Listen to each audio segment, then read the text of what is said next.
Jordan wrote another question.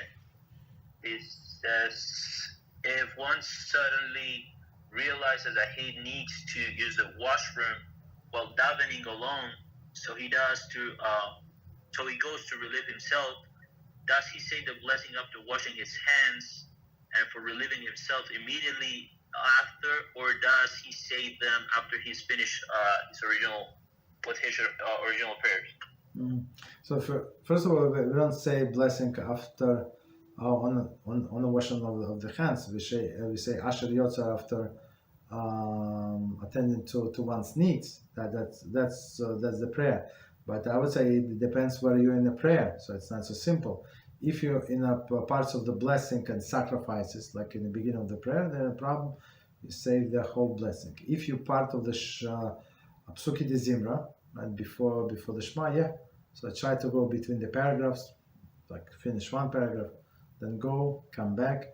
You of course you're allowed to say this Asher Yotzar, there is no problem. If you're in the middle of Shema, don't say it. Even in the middle of Shmona Esrei, don't say it. So it's not proper to go to the restroom until the end of the Shmona Esrei. So you're not allowed to start Shmona Esrei if you need to go to the bathroom. Also Shema also. So Shulchan Aruch says if a person wanted to go to the bathroom before starting Shmona Esrei and he would not be able to hold for 72 minutes, right? This prayer is abomination, disgusting. So it's better for him not to pray than pray this prayer while a person wants to go to the bathroom.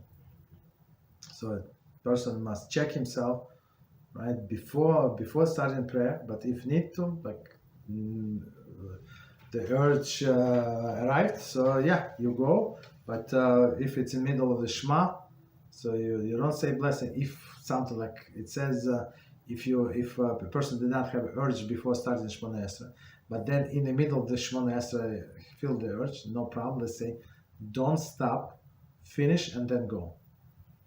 Okay, and only after that, after you finish Shmona Esrei, you can say the blessing after the rest. Because after that, Ashrei while it's on, it's like last part of the Shacharis, for example. That's a different section. So between that, you can say the blessing. Okay. What else? In regards to this question, what are the parts of the prayer, especially the morning prayer, that there's more leniency that we can interrupt? Let's say we have to, go do something that is needed, open the door or something like that, or go to the bathroom. Besides of course, we cannot interrupt Shemona Esrei and the Shema, but are we allowed to interrupt other parts of the prayer? It's not proper to interrupt at all, but if needed, so you can interrupt between psukim and psuki de zimra. So, and if needed, between the paragraphs, not between the sentences. So finish. I apologize. Not even between finish the idea. So sometimes idea is like several sentences. So finish the idea, and then you can go like somebody's ringing your door.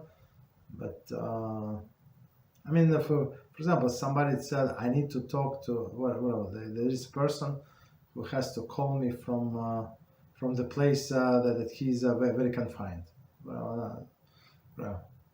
Right? So I told him, okay, you're very confined, you're this and that, you're limited in time. I give that person a window, in which window I can accept the call. You understand? So I don't need these visitors, I don't need these calls from anybody because I'm going to be busy. I'm going to be praying. So you want to see me, you want to call me, so call me when I told you to call me.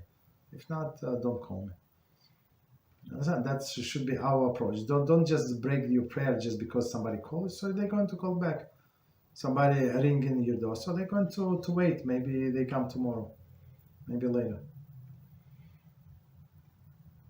So if something urgent, of course you're allowed to stop your prayer, but proper not to. And if the more stricter you're going to be, the more you show people you're not going to stop because of their desires. So they would treat you more properly, and they're not going to interrupt you. That's the proper approach. Go ahead. Yes. Thank you, Rabbi. Yeah, I always put my phone on airplane mode before I pray. I don't That's want it. So anyone I to need to bother me. turn upside down so you don't see somebody's calling, and that's it. Yes. Yeah, I usually, if I really, really need to interrupt it, let's say my mom comes and I have to open the door because, of course. But yeah, that's why I was No, asking. but again, we can always say, please, I'm going to visit from this time to this time. No visiting. Okay, so you wanna come? Come 11:30. I know, like I'm just making up 10:30, 9:30, like different time, but not when I'm busy with my learning, not busy when I praying. That's it. So people, after a few times, you remind people they would learn that that that you're not available. And if they come, so I say, okay, so that I cannot talk, I need to finish.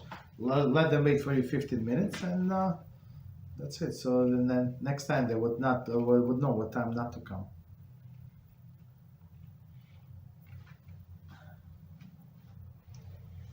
Thank you, Rabbi. Thank you very much. You're welcome.